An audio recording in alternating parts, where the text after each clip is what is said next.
Hello students, welcome to e-learning platform by Automobile Engineering Department once again. तर माझं introduction मी already तुम्हाला करून दिलेलं आहे प्रोफेसर के जी घळसासी. आणि मी जो तुम्हाला सब्जेक्ट शिकवणार आहे तो कुठला असणार आहे ऑटोट्रॉनिक्स. सब्जेक्ट कोड आहे 22654.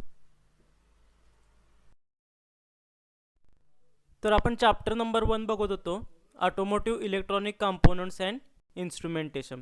आणि हा चॅप्टर नंबर 1चा व्हिडिओचा पार्ट नंबर 4 असणार आहे. तर या लेक्चरमध्ये आपण जे टॉपिक्स कव्हर करणार आहेत ते कुठले कुठले आहेत बघा. फर्स्ट वन असणार आहे बायनरी नंबर सिस्टीम. तर what is mean by binary number system आणि बायनरी नंबर सिस्टीम ऑटोमोबाईलमध्ये कशी यूज केली जाणार ते आपण बघणार आहे. आणि डेसिमलचं बायनरीमध्ये कन्व्हर्जन कसं केलं जातं ते पण आपण स्टडी करणार आहे. आणि त्याच्यानंतर नेक्स्ट आहे ते व्हेकल इन्स्ट्रुमेंटेशन अँड मेजरमेंट, म्हणजे व्हेकलचे जे डॅशबोर्ड्सवरचे वेगवेगळे सिम्बॉल्स येतात ते कसे डेव्हलप केले जातात आणि मेजरमेंट्स ह्याचा जो स्टडी असणार आहे तो आपण या लेक्चरमध्ये कव्हर करणार आहे. Binary number system. Most modern computer system operate on a binary logic. A binary number system use only two digits, namely 0 and 1. It uses a base of two system. म्हणजे काय, बायनरी नंबर सिस्टीममध्ये नावातच आहे, दोन नंबरच use केले जातात. त्याच्यामध्ये 0 आणि 1 हे नंबरच यूज केले जातात आणि त्याच्यानुसार काय केलं जाते तर लँग्वेजमध्ये कोडिंग केलं जाणार आहे. The binary digit 0 and 1 are also called as a bits, म्हणजे या दोघांना बिट्स पण म्हटलं जाते. Thus the binary system is a 2-bit system. The left most bit in a given binary number with the highest weight is called as a most significant bit, that is MSB, whereas the rightmost bit in a given number system with the lowest weight is called as a least significant bit, that is it is represented by 0 1. म्हणजे हा एक binary number इथं तुम्हाला दिसत असेल तर ह्याच्यामध्ये left साईडला जो 1 असणार आहे त्याची हायेस्ट व्हॅल्यू असणार आहे आणि राईट साईडला जो नंबर असणार आहे हा शेवटचा त्याची व्हॅल्यू काय असणार आहे लोअर मोस्ट असणार आहे. In binary system whole numbers are grouped from right to left. Okay, राईटपासून लेफ्टपर्यंत ग्रुप केले जातात because the system only use the 2 digits. The first position must be equal to 1 or 0. To write the value of 2, the second position must be used. In the binary value, 2 would be represented by 10, 1 2 and 0 1. To continue, a 3 would be represented by 11. तर हे काय असणार आहे ते आपण पुढे तुम्हाला मी explain करणार आहे बायनरी नंबर सिस्टीम कशी रिप्रेझेंट केली जाते. तर आता त्याचं एक्झाम्पल काय बघा. थर्मिस्टर इज सेन्सिंग 150 डिग्री, म्हणजे जर थर्मिस्टर डेसिमलमध्ये 150 डिग्री सेल्सिअस टेम्परेचर सेंड करत असेल तर तो बायनरीमध्ये कोड कसं सेंड करणार आहे तर 100101110 हा त्याचा कोड असणार. म्हणजे 150 हे जे तुमचं डेसिमलमध्ये असणार त्याचं कन्वर्जन बायनरीमध्ये केलं. किंवा आता if the temperature increases by 151 degree celsius, म्हणजे 150 ते 151 झालं तर त्याचा बायनरी कोड कसा सेंड केला जाणार आहे 1001011. तर अशा प्रकारे त्याचा बायनरी कोड सेंड केला जाणार आहे. तर हे डेसिमलचं बायनरी कन्वर्जन कसं केलं जाणार आहे ते आता आपण पुढं बघणार आहे. तर आता इथं फिगरमध्ये तुम्हाला दिसत असेल हे असणार आहे ते डेसिमल नंबर, म्हणजे आपले रेग्युलर नंबर 0 to 8. त्याच्यानंतर हे बायनरी नंबर किंवा बायनरी कोड म्हणजे 0 हा बायनरीमध्ये कसा लिहिला जातो. तर आता ही पोझिशन असणार आहे, ही काय असणार आहे फर्स्ट पोझिशन, ही सेकंड पोझिशन, ही थर्ड पोझिशन आणि ही 0 पोझिशन. तर फर्स्ट पोझिशनला 1 डिनोट केलेला आहे, सेकंड पोझिशनला 2 असणार आहे, थर्ड पोझिशनला 4 डिनोट केलेला आहे आणि फोर्थ पोझिशनला 8 डिनोट केलेला आहे. तर हा 0 बायनरीमध्ये कसा लिहिला 4 वेळा 0 लिहिला. तर बायनरीचं डेसिमल कन्वर्जन कसं होणार आहे 0 + 0 विच इज इक्वल टू 0. आता हा 1 झाला, पुढचा नंबर काय 1 आहे. तर 1 कसा डिनोट केला 0001.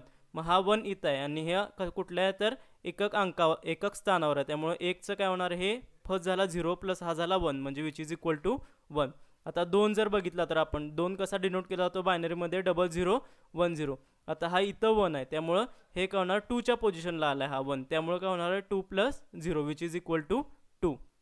आता इथं जर आपण 3 घेतला तर 3 म्हणजे काय असणार आहे 0011. मग इथं 1ची पोझिशन कुठली असणार आहे ही 2 झाली आणि या 1ची पोझिशन झाली 1, म्हणजे हे काय होणार 2 + 1 विच इज इक्वल टू 3. तसंच आपण जर आता 7 घेतलं तर 7मध्ये काय कसं डिनोट करणार आपण 0111. तर या 1ची पोझिशन कुठली झाली 4, या 1ची पोझिशन झाली 2 आणि या 1ची पोझिशन झाली 1, म्हणजे हे काय होणार आहे 4 + 2 + 1 म्हणजे किती होणार आहे 7. किंवा जर 8 आपण घेतला तर 8 म्हणजे काय 1000. तर या 1ची पोझिशन कुठली येणार आहे हा 8 येणार आहे, म्हणजे 8 plus 0 which is equal to 8. तर अशा प्रकारे हे डेसिमलचं कन्वर्जन बायनरीमध्ये केलं जाणार आहे.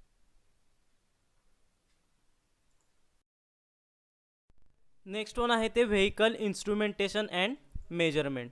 तर बघा, ऑटोमोटिव्ह इन्स्ट्रुमेंटेशन और vehicle instrumentation includes the equipment and devices that measure engine and other vehicle variables and display their status to the driver.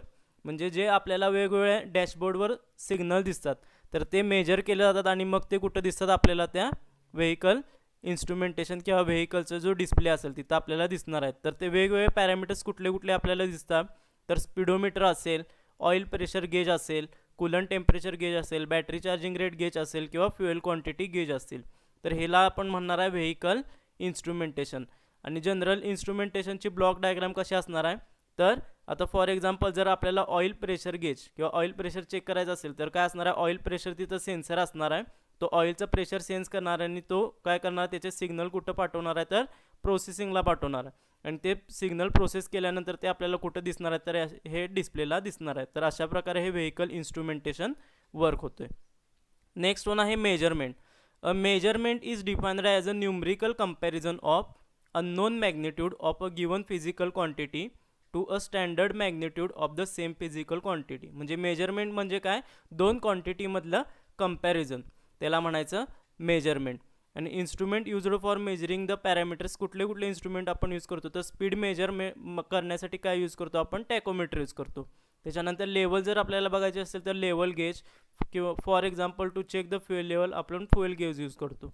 Next आहे जर डिस्टन्स आपल्याला मेजर करायचं असेल तर आपण ऑडोमीटर यूज करतो आणि टेम्परेचर मेजर करायचं असेल तर आपण थर्मोमीटर किंवा थर्मिस्टर यूज करतो. तर अशा प्रकारे हे आपण व्हेकल इन्स्ट्रुमेंटेशन आणि मेजरमेंट आपण स्टडी केले. नेक्स्ट आहे measurement of fuel quantity in vehicle instrument. म्हणजे जी फ्युएल क्वांटिटी आपल्याला डिस्प्लेला दिसते तर ती कशी मेजर केली जाते बघा. A simple block diagram indicating the fuel quantity measurement is shown in a figure below. म्हणजे सिम्पल ब्लॉक डायग्राम आहे. ह्याच्यामध्ये काय असणार आहे, हा तुमचा फ्युएल टँक असणार, त्याच्यामध्ये फ्लोट असणार आहे, हा त्याला सेन्सर कनेक्ट केलेला आहे. हा सेन्सर A to D कन्व्हर्टरला कनेक्टेड आहे, म्हणजे ॲनालॉग टू डिजिटल कन्व्हर्टरला कनेक्टेड आहे. आणि ॲनालॉग टू डिजिटल कन्व्हर्टर मग थ्रू कशाला कनेक्टेड आहे, हा CPU ला कनेक्टेड आहे. आणि CPUच्या मेमरी असणार, त्याच्यामध्ये या क्वांटिटी स्टोअर केलेलं असतं, क्वांटिटी 9, क्वांटिटी 10, क्वांटिटी 11. आणि त्याच्यानंतर हा डीमक्स असणार आहे, त्याच्यानंतर 7 सेगमेंट डिकोडर असणार आहे. आणि फायनली हा तुम्हाला डिस्प्ले कुठे दिसणार आहे तर हा डॅशबोर्डला दिसणार आहे. तर आता कसं वर्क होतं बघा. For measuring of a fuel quantity the sensor output is that is A to D converter where this is output is converted to binary number via A to D. म्हणजे काय असणार आहे, ही जी फ्युएलची लेवल असणार आहे, ही फ्युएलची level sensor sense करणार आहे आणि ती सेन्स करून कुणाला पाठवणार आहे तर A to D कन्व्हर्टरला पाठवणार आहे. आणि A to D कन्व्हर्टर काय करणार आहे, त्या सिग्नल कशामध्ये कन्वर्ट करणार आहे तर बायनरी नंबरमध्ये कन्वर्ट करणार आहे. This binary number is sent to CPU via MUX for processing signal, and due to the complex shape of a fuel tank, the sensor output is not directly proportional to the fuel quantity in liters. म्हणजे काय जाणार आहे, हा binary signal असणार आहे, तो कशाला जाणार आहे, इथून पुढं CPUला जाणार आहे थ्रू MUX थ्रू. आता इथं CPU जर आपण बघितला तर CPU डायरेक्टली काय करणार नाही, तो डिस्प्ले करणार नाही. कारण की का, फ्युएल टँकचा जो शेप आपण बघितला तर शेप काय असणार आहे किंवा सेन्सरचं आउटपुट असणार ते डायरेक्टली प्रोपोर्शनल नसणार आहे. त्यामुळे हा CPU काय करणार आहे तर CPUमध्ये या मेमरी स्टोअर केलेलं असतं, क्वांटिटी 9, क्वांटिटी 10, क्वांटिटी 11 अशा प्रकारच्या क्वांटिटी सेव्ह केलेल्या असतात. मग त्यापैकी CPU काय करणार आहे, एक क्वांटिटी जी A to D कन्व्हर्टर करून आलेली आहे त्याचं काय करणार आहे, इथं पर्टिक्युलरली जी लोकेशन असणार आहे त्या लोकेशनला ॲड्रेस करणार आहे. त्यामुळं काय होणार आहे, जी ॲक्युरेट क्वांटिटी असणार आहे ती ॲक्युरेट क्वांटिटी CPUला इथं रीड करता येणार आहे. आणि ती ॲक्युरेट क्वांटिटी CPUने रीड केल्यानंतर काय करणार आहे, CPU फायनली ती क्वांटिटी किंवा तो सिग्नल असेल तो कशाला पाठवणार आहे, डीमक्सला पाठवणार आहे. डीमक्स थ्रू कुठं जाणार आहे, 7 सेगमेंट डिकोडरला जाणार आहे. आणि 7 सेगमेंट डिकोडरपासून फायनली तुम्हाला तो सिग्नल कुठं दिसणार आहे तर तुमच्या डॅशबोर्डवर दिसणार आहे. म्हणजे जेवढी फ्युएलची क्वांटिटी असणार आहे ती फ्युएलची क्वांटिटी इथं तुम्हाला डॅशबोर्डवर दिसणार आहे. आता इथं ॲरो जर बघितलं आपण क्वांटिटी 10 वर आहे, त्यामुळे इथं फ्युएलची क्वांटिटी तुम्हाला किती दिसणार आहे, 10 अशी दिसणार आहे. तर अशा प्रकारे हे जे तुम्हाला फ्युएल दिसते किंवा फ्युएलची जी लेवल दिसते ती फ्युएलची लेवल कशी मेजर केली जाते तर या पूर्ण प्रोसेस थ्रू मेजर केली जाते. नेक्स्ट वन आहे measurement of a temperature in a vehicle instrumentation, म्हणजे जे टेम्परेचर असणार आहे ते कसं मेजर केलं जाणार आहे बघा. तर एक simple block diagram as shown in figure indicate the coolant temperature measurement, म्हणजे जे कुलंटचं टेम्परेचर मेजर केलं जाते आपल्या डिस्प्लेला दिसते ते कसं मेजर केलं जाते, तर ही ब्लॉक डायग्राम तुम्हाला दिसत असेल. ह्याच्यामध्ये हा कुलंट टेम्परेचर सेन्सर आहे, तो कुलंट टेम्परेचर सेन्स करणार आहे. त्याच्यानंतर तो कुलंट टेम्परेचर सेन्स करून काय कशाला पाठवणार आहे, तर A to D कन्व्हर्टरला पाठवणार आहे. A to D कन्व्हर्टर काय करणार आहे, ॲनालॉग टू त्याचं कन्वर्जन कशामध्ये करणार आहे, तर डिजिटलमध्ये करणार आहे. म्हणजेच तो कशामध्ये कन्वर्ट करणार, तर बायनरी नंबरमध्ये कन्वर्ट करणार आहे त्याचं आउटपुट. आणि बायनरी नंबरचं आउटपुट पुढं MUX थ्रू कुठं जाणार, तर हे CPU जाणार आहे. आता CPU काय करणार आहे, CPU ही मेमरी त्याला अटॅच असणार आहे. ती मेमरी काय करणार आहे, तर टेम्परेचरचे लिमिट असणार आहे, ते हायपासून लो टेम्परेचर किंवा मॅक्झिमम टेम्परेचर लिमिट असणार आहे.